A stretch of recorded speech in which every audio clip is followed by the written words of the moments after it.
आज हम एक्सप्लेन करने वाले हैं movie Meg 2 the trench. Movie की स्टार्ट में हम कुछ छोटे छोटे डायनासोर्स को देखते हैं जो शिकार के लिए लड़ रहे थे। तभी वहां एक बड़ा डायनासोर आकर इन पर हमला करता है। अपनी जान बचाने के लिए ये सब समंदर में भाग जाते हैं, लेकिन किसी वजह से ये क्रिएचर्स किनारे की तरफ वापस आते हैं। वो डायनासोर उनमें से एक क्रिएचर को पकड़ लेता है और तभी एंट्री होती है एक बहुत बड़ी मेगलोडॉन शार्क की। वो मेगलोडॉन शार्क इतनी बड़ी थी कि वो एक ही झटके में उस डायनासोर को खत्म कर देती है। और अब सीन शिफ्ट होता है प्रेजेंट में, जहां हमारा हीरो जोनस एक कंटेनर में छुपा हुआ है, क्योंकि उस शिप से रेडियो एक्टिव केमिकल्स समंदर में फेंके जा रहे थे। जोनस कैप्टन की कैबिन में जाकर डॉक्यूमेंट्स की फोटो खींचता है, लेकिन उस कैबिन में कैप्टन का तोता भी था, जिसके शोर मचाने से कुछ लोग अंदर आ जाते हैं। जोनस उनसे लड़ाई करते हुए बाहर की तरफ भागता है। ये सब जोनस को घेर लेते हैं, लेकिन हमारा हीरो एक अच्छा फाइटर भी है। वो एक एक करके इन सब की धुलाई करता है। कंटेनर्स के ऊपर ये लोग जोनस को घेर लेते हैं। जोनस उनसे कहता है, तुम लोग रेडियो एक्टिव केमिकल्स को समंदर में फेंक रहे हो, ये सब गैर कानूनी है और मैंने सारे सबूत जमा कर लिए। ये कहकर जोनस समंदर में कूद जाता है। कैप्टन उससे कहता है, किनारा यहाँ से 200 मील दूर है और तुम तैरकर वहां तक नहीं पहुंच सकते। तभी जोनस के दोस्त एक प्लेन लेकर वहां पहुंच जाते हैं और वो जोनस को बचाकर वहां से निकल जाते हैं। अब सीन शिफ्ट होता है एक लैब में, जहां जूमिंग नाम का एक आदमी आर्टिफिशियल सूट की टेस्टिंग कर रहा है। वो उस सूट की मदद से सीमेंट के बड़े ब्लॉक्स को भी तोड़ देता है और फिर ये सब जोनस को एक पार्टी में इनवाइट करते हैं। पार्टी में जूमिंग सबको मेगलोडॉन शार्क के बारे में बताता है। हमने इसे तब पकड़ा था जब ये बहुत छोटी थी। दुनिया में ये एक लौती मेगलोडॉन शार्क है जो हमारी कैद में है। हमारी टेक्नोलॉजी की मदद से हमने थर्मोक्लाइन को पार कर लिया।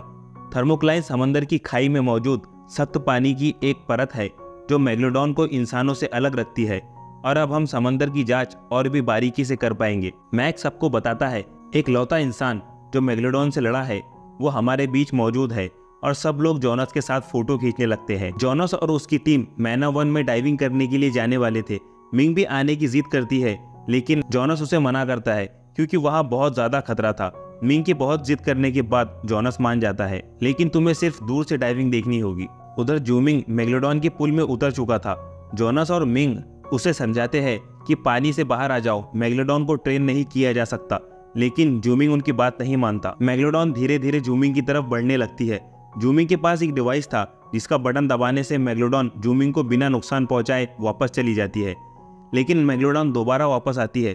लेकिन इस बार वो डिवाइस कंट्रोल में नहीं होता और वो मेगलोडॉन सीधे जूमिंग पर हमला कर देती है, लेकिन खुशकिस्मती से जूमिंग बच जाता है। जोनस कहता है मेगलोडॉन के पुल में उतरना बेवकूफ़ी भरा काम है, और फिर ये लोग डाइविंग के लिए मैना 1 पहुंचते हैं।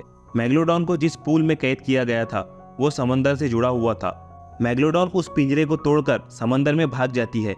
जोनस अपनी टीम के साथ समंदर में डाइव करने की तैयारी कर रहा था। वो लोग रीडिंग्स चेक करते हैं, तब उन्हें सबमरीन में कुछ गड़बड़ महसूस होती है, क्योंकि मिंग चुपके से सबमरीन के अंदर आ गई थी। जोनस कहता है सबमरीन को वापस लो, हम मिंग को खतरे में नहीं डाल सकते, लेकिन मिंग के जिद करने पर जोनस मान जाता है। तभी उन्हें रडार पर एक मेगलोडॉन का सिग्नल मिलता है। उन्हें समझ नहीं आता मेगलोडॉन यहाँ कैसे आ गई। तब जूमिंग कहता है ये सिग्नल हमारी मेगलोडॉन हाइजी का है और वो तेजी से हमारी तरफ बढ़ रही है। हाइजी से बचने के लिए ये लोग तेजी से समंदर में डाइव करते हैं। हाइजी इनका पीछा कर रही थी। अपनी जान बचाने के लिए ये लोग थर्मोक्लाइन के अंदर चले जाते हैं, क्योंकि कोई भी मेगलोडॉन थर्मोक्लाइन को पार नहीं कर सकती। नीचे जाने के बाद ये लोग लाइट्स ऑफ कर देते हैं, क्योंकि मेगलोडॉन लाइट से अट्रैक्ट होते हैं। वहां उन्हें दुनिया की सबसे बड़ी मेगलोडॉन दिखाई देती है। इन लोगों को शक होता है क्योंकि मेगलोडॉन झुंड में नहीं रहती। इतनी सारी मेगलोडॉन एक साथ क्यों है, इसका पता लगाने के लिए ये लोग उनका पीछा करने लगते हैं। मेगलोडॉन का पीछा करने के बाद उन्हें पता चलता है कि ये लोग अपने साथी की तलाश कर रहे हैं, और इसीलिए हाइजी अजीब बिहेव कर रही थी। वहां उन्हें एक डूबे हुए जहाज का मलबा भी मिलता है। रडार पर उन्हें जहाज से हीटिंग सिग्नल्स मिलते हैं। तब उन्हें पता चलता है ये कोई जहाज नहीं बल्कि अंडर वाटर रिसर्च स्टेशन है। इन सबको बहुत हैरानी होती है क्योंकि इतनी टेक्नोलॉजी किसी के भी पास नहीं।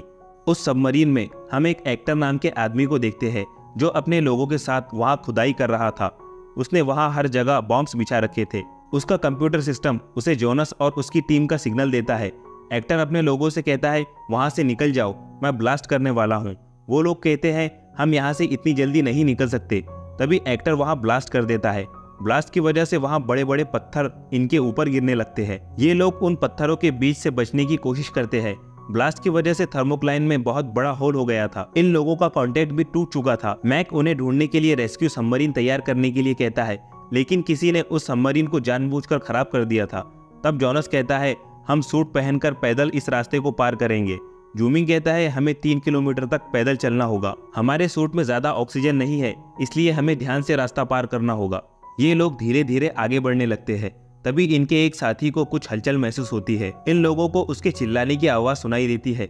जैसे ही ये लोग पीछे मुड़ते हैं, उनका साथी गायब हो चुका था, लेकिन ये लोग रुक नहीं सकते, इसलिए ये लोग आगे बढ़ते रहते हैं। उधर वो आदमी भी जिंदा बच गया था जिसने वहां ब्लास्ट करके इन लोगों को मारने की कोशिश की। वो आदमी उस औरत से फोन पर बात करता है जिसके लिए ये लोग काम कर रहे थे। वो कहती है, जाओ और उन्हें मार दो। जोनस का दोस्त सीसीटीवी फुटेज चेक करने के लिए कहता है, लेकिन पूरे स्टेशन की फुटेज किसी ने डिलीट कर दी थी। इन लोगों की ऑक्सीजन लेवल भी कम हो रही थी। अब ये लोग स्टेशन से थोड़ा ही दूर थे। तब इन लोगों पर कुछ क्रिएचर्स हमला करते हैं जो हमें मूवी की स्टार्ट में दिखाए गए थे। इन्हीं क्रिएचर्स ने इनके साथी को भी खत्म कर दिया था। ये लोग उनसे फाइट करने लगते हैं, लेकिन वो क्रिएचर्स इन पर भारी पड़ रहे थे। इनसे बचने के लिए ये लोग लाइट्स ऑन कर देते हैं। क्रिएचर्स तो डर कर भाग जाते हैं, लेकिन लाइट्स को देखकर मैग्लोडॉन वहां आ जाती है। मैग्लोडॉन इनके 2 साथियों को खत्म कर देती है। जैसे तैसे ये लोग मैग्लोडॉन से बचते हुए स्टेशन के अंदर घुस जाते हैं। इनकी एक साथी का हेलमेट डैमेज हो चुका था। पानी के प्रेशर की वजह से हेलमेट फट जाता है और इनकी साथी मारी जाती है। अब ये बचे हुए लोग स्टेशन के अंदर जाते हैं। उन्हें वहां कुछ अजीब पत्थर दिखाई देते हैं। जूमिंग उनसे कहता है, इन पत्थरों को न्यूक्लियर बॉम्ब बनाने के लिए यूज किया जाता है। इस छोटे से बैग की कीमत ही मिलियंस में होगी। मिंग कंप्यूटर की मदद से कांटेक्ट करती है, जहां जैस उन्हें बताती है किसी ने सबमरीन खराब कर दी, इसीलिए तुम्हें इमरजेंसी कैप्सूल तक पहुंचना होगा। ये लोग जैसे ही उस जगह पहुंचते हैं, जैस उन्हें फिर से कांटेक्ट करती है और उनके साथ सौदेबाजी करती है, जहां हमें पता चलता है जैस भी उन लोगों के साथ मिली हुई है। जैस जोनस को मारने के लिए कहती है, लेकिन वो उसकी बातों को नहीं मानते, इसलिए जैस सारे कैप्सूल्स को इजेक्ट कर देती है। जूमिंग कहता है, हम अब भी यहाँ से निकल सकते हैं, लेकिन हमें स्टेशन के दूसरे हिस्से में जाना होगा। जोनस बिना सूट के पानी में तैरता हुआ स्टेशन के दूसरे हिस्से में पहुंच जाता है। जिस आदमी ने ब्लास्ट किया था वो भी उसी स्टेशन पर मौजूद था। वो जोनस के साथ फाइट करता है। जोनस तैरने की वजह से बहुत ज्यादा थक चुका था, इसलिए वो जोनस को बहुत ज्यादा पीटता है। उधर मिंग और जूमिंग के चेंबर में पानी भरना स्टार्ट हो गया था। इधर जोनस उस आदमी के साथ लड़ाई कर रहा है। फाइनली जोनस उस आदमी को बेहोश कर देता है और चेंबर के प्रेशर को रिलीज करके इन लोगों की जान बचा लेता है। मैक को भी जैस के बारे में पता चल चुका था कि उसी ने रेस्क्यू सबमरीन खराब की है। जोनस अपनी टीम के साथ एक सबमरीन में भागने का प्लान बनाता है, लेकिन वो सबमरीन में हथियार नहीं थे। जूमिंग कहता है, स्टेशन की सारी लाइट्स ऑन कर दो, मैग्लोडॉन लाइट्स पर हमला करेंगी। और होता भी कुछ ऐसा ही है। मैग्लोडॉन लाइट्स पर हमला करती है और इसी का फायदा उठाकर ये लोग वहां से भाग जाते हैं। ब्लास्ट की वजह से थर्मोक्लाइन में होल हो गया था और उसी के जरिए कुछ क्रिएचर्स समंदर में आ जाते हैं। जैस इन लोगों को पकड़ने की कोशिश करती है, लेकिन ये लोग वहां से भाग जाते हैं। जोनस और उसकी टीम भी मैना 1 पर पहुंच चुकी थी। ये लोग सोल्जर से बचते हुए स्टेशन के अंदर घुस जाते हैं। जिस आदमी ने जोनस पर हमला किया था वो भी स्टेशन पर पहुंच चुका था। जैस उस लेडी से बात करती है कि ये गिलास मैग प्रूफ है, मैग्लोडॉन इसका कुछ भी नहीं बिगाड़ सकते। तभी एक मैग्लोडॉन उस गिलास को तोड़कर जैस को खत्म कर देती है। ये लोग एक छोटी सी राफ्ट में बैठकर वहां से भागने का प्लान बनाते हैं। मैग कहता है, हम इसे 100 मीटर भी नहीं भाग सकते, हम मैग्लोडॉन का शिकार बन जाएंगे। जोनस कहता है, हमें इंजन बंद रखना होगा और धीरे धीरे चप्पू चलाकर आगे बढ़ना होगा। ये लोग थोड़ी ही दूर पहुंचे थे, तभी एक मैग्लोडॉन इनके आसपास घूमने लगती है। सोल्जर्स भी दूसरी राफ्ट में इनका पीछा करते हैं, लेकिन उनका इंजन ऑन होने की वजह से मैग्लोडॉन उनकी बोट पर हमला कर देती है। जोनस मैग्लोडॉन को मारने के लिए हथियार तैयार करता है। तभी उन्हें सिग्नल मिलता है मैग्लोडॉन एक आइलैंड की तरफ बढ़ रही है और फिर ये लोग उसी आइलैंड की तरफ निकल जाते हैं। एक ऑक्टोपस जैसा क्रिएचर कुछ लोगों को पानी के अंदर खींच लेता है। कुछ क्रिएचर्स किनारे पर आकर सोल्जर्स पर हमला कर देते हैं। जोनस सारे लोगों को वहां से निकलने के लिए कहता है। जोनस मिंग को टावर में छुपने के लिए कहता है और खुद जूमिंग के साथ मैग्लोडॉन को मारने के लिए निकल जाता है। उधर उस लेडी के सारे सोल्जर्स मारे जा चुके थे। वो लेडी एक गन उठाकर हेलीकॉप्टर में छुपने की कोशिश करती है, लेकिन क्रिएचर उस पर हमला करके उसे भी मार देता है। जोनस के दोस्त मदद के लिए टेलीफोन ढूंढते हैं, लेकिन वहां की सारी लाइन काट दी गई थी। समंदर में जाने के लिए एक ही जेट स्की मौजूद थी, इसलिए जोनस को अकेले ही समंदर में जाना पड़ता है। जूमिंग और हथियारों का इंतजाम करने के लिए हथियारों के गोडाउन में जाता है, लेकिन सोल्जर्स उन क्रिएचर से बचने के लिए उसी गोडाउन में छुपे हुए थे। जोनस एक मेगलोडॉन पर हमला करता है, लेकिन उसे कुछ नहीं होता और वो जोनस को ही नीचे गिरा देती है। जोनस जैसे तैसे जेट स्की स्टार्ट करके वहां से निकल जाता है। सोल्जर्स इन लोगों को मारने ही वाले थे, तभी जूमिंग बड़ी ही चालाकी से वहां से भाग जाता है। ब्लास्ट की वजह से सोल्जर्स और क्रिएचर्स मारे जाते हैं। जोनस एक और मेगलोडॉन पर हमला करता है, लेकिन इस बार वो मेगलोडॉन को मारने में कामयाब हो जाता है।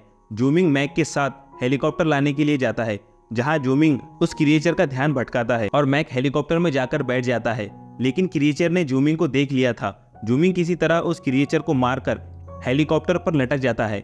ये लोग एक ब्लास्ट के साथ वहां से निकल जाते हैं। उधर एक बहुत बड़ा ऑक्टोपस एक एक करके सारे लोगों को खत्म कर रहा था। उधर वो आदमी जोनस पर फायरिंग करता है ताकि वो मेगलोडॉन को मार ना सके। जूमिंग हेलीकॉप्टर से मिंग की तरफ हाथ बढ़ाता है, तभी वो ऑक्टोपस हेलीकॉप्टर को ही पानी के अंदर खींच लेता है। मेगलोडॉन जोनस पर हमला करती है, लेकिन जोनस खुद को बचा लेता है और ये सीन बहुत ही जबरदस्त है।